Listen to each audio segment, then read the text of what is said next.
이제 8월이 되었습니다. 이 8월에 우리가 함께 생각해 보려고 하는 오후 예배의 온라인 설교의 주제는 신앙입니다. 신앙은 우리가 지난달 7월에 전도에 대해서 함께 생각해 본 것을 이어가는 내용이기도 합니다.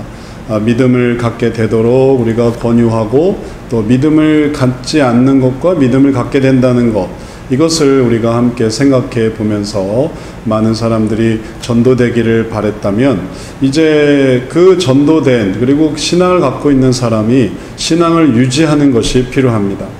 자동차도 엔진이 이렇게 돌아가서 움직이다가 엔진이 꺼져버리는 경우가 있습니다. 뭐 이런저런 이유 때문에 엔진이 꺼지죠. 연료가 다 떨어졌다든지 아니면 이제 엔진 기관에 뭐가 문제가 있다든지 이럴 때 이제 엔진이 꺼지게 되는데, 그런 것은 위험천만한 일입니다.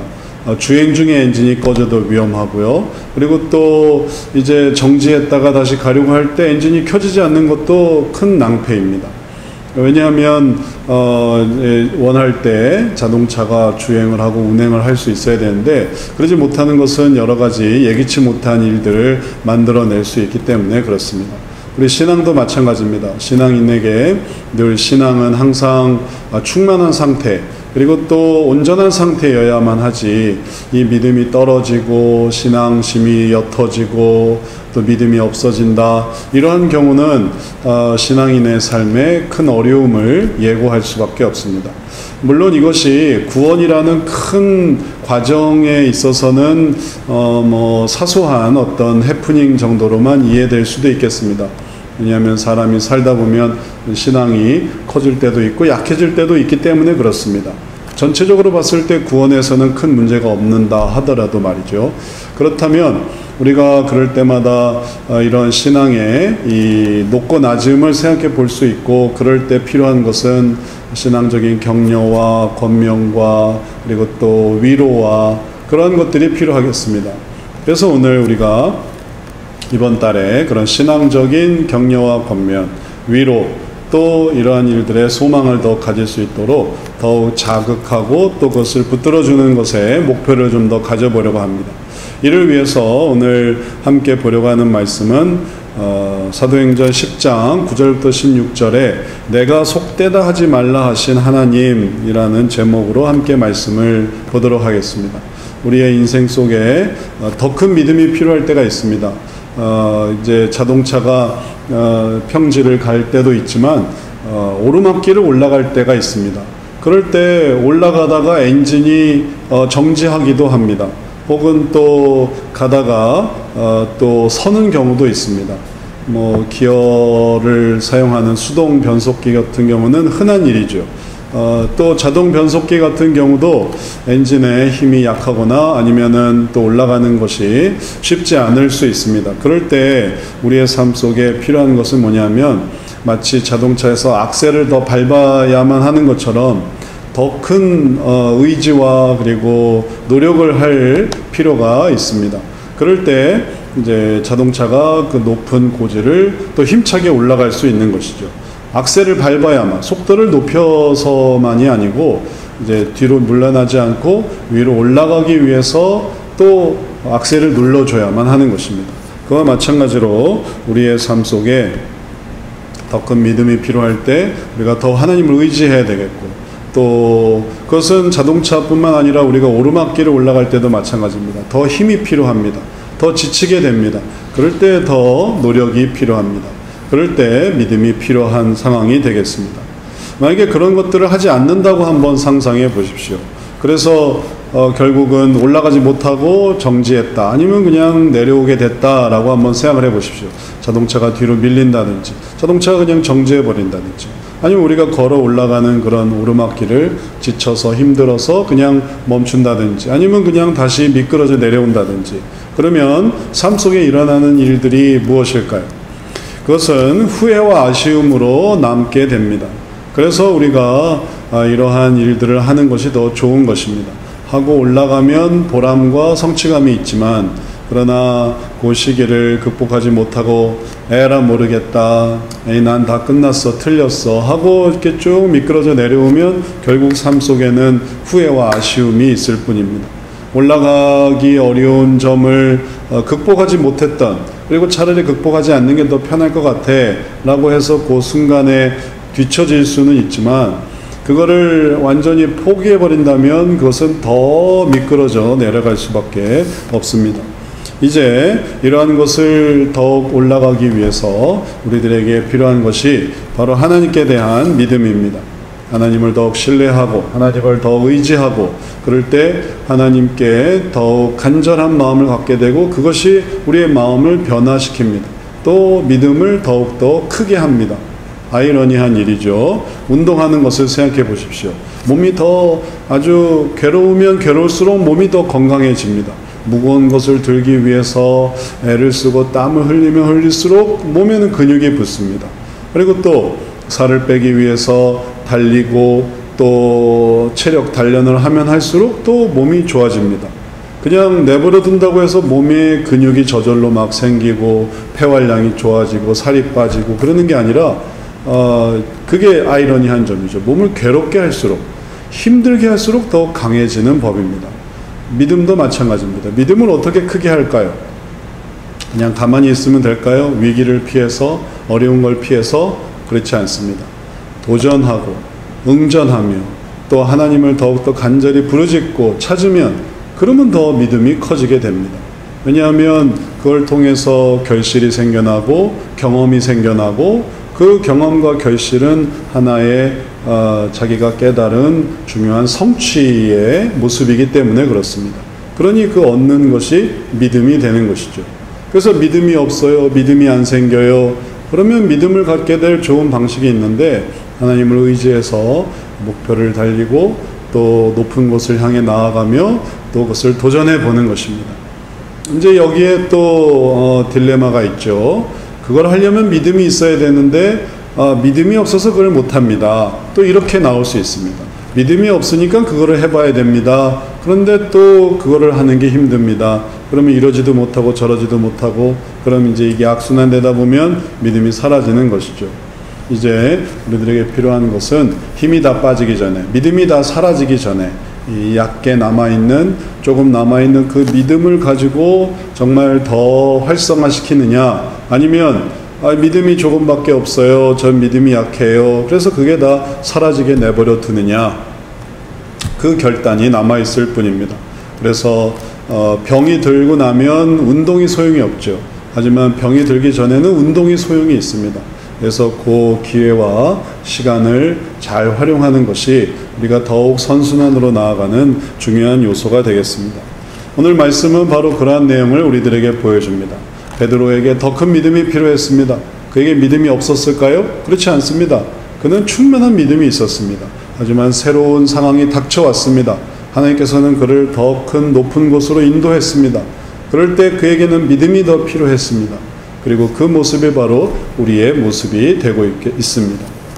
이제 오늘 본문 말씀으로 들어가서 사도행전 10장 9절부터 11절 말씀을 보십시오. 이튿날 그들이 길을 가다가 그 성에 가까이 갔을 그때 그들이 있습니다. 그들은 이제 고넬료가 보낸 종들이죠.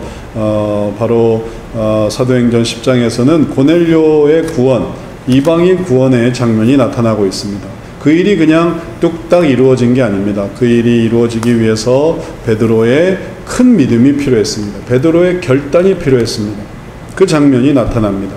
그때 베드로가 기도하려고 지붕에 올라가니 그 시각은 제 6시더라. 그가 시장하여 먹고자 하며 사람들이 준비할 때 황홀한 중에, 이제 6시는 이제 12시, 우리나라 말로는 12시죠.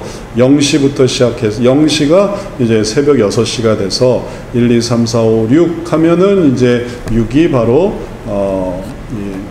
오전 12시가 되는 것입니다.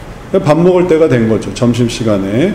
그런데 그는 기도하는 중에, 황홀한 중에 하늘이 열리며 한 그릇이 내려오는 것을 보니 그가 환상을 보게 되었습니다. 큰 보자기 같고 내 귀를 메어 땅에 들이었더라 해서, 내 귀를 메어서 보자기같이 이렇게 땅에 들이워진 모습을 보게 되었습니다.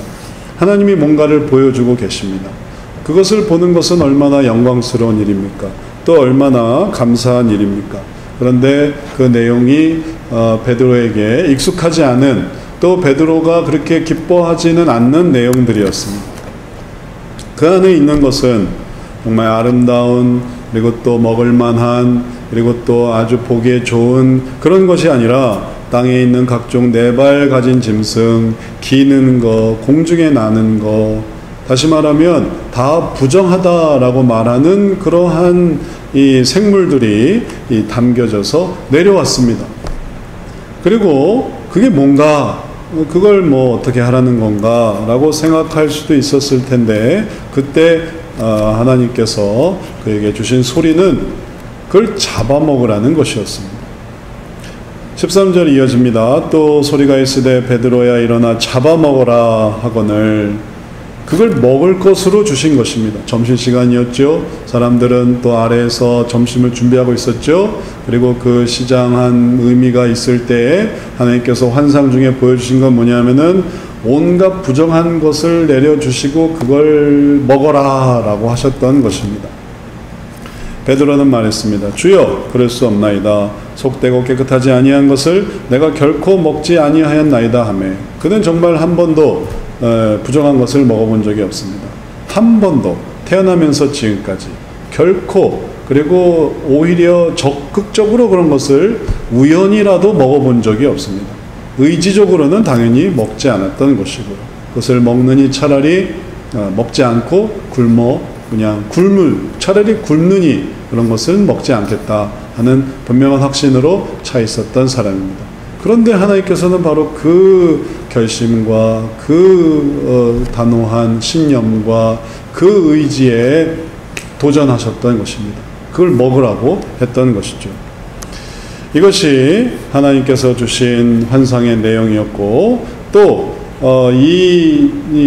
그 대답에 하나님께서의 응답은 무엇이었는가 하면, 처음에는 잡아먹으라 했던 게 첫 번째고, 그 다음에 두 번째 소리가 있어 하나님께서 깨끗하게 하신 것을 내가 속되다 하지 말라 하더라, 이렇게 응답하셨던 것입니다. 잡아먹어라, 저는 잡아먹을 수 없습니다. 그러니까 하나님께서 깨끗하게 하신 것을 내가 속되다 하지 말아라. 그게 한 번의 이 환상이었습니다. 그게 3번 반복한 것입니다. 이걸 강조하고 또 강조하고 또 강조하고. 그러면 베드로는 잡아먹어라, 저는 부정한 건 못 먹습니다. 하나님이 깨끗하게 하는 것을 내가 속되다 하지 말아라.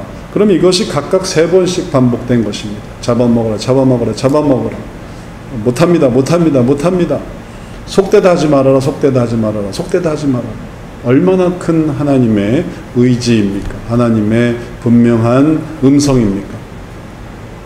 이것이 3번 있은 후 그릇이 하늘로 올려져 가고 환상은 끝이 났습니다. 이러한 내용은 베드로에게 있어서 이방인 구원에 관한 하나님의 뜻을 보여주는 것이었습니다.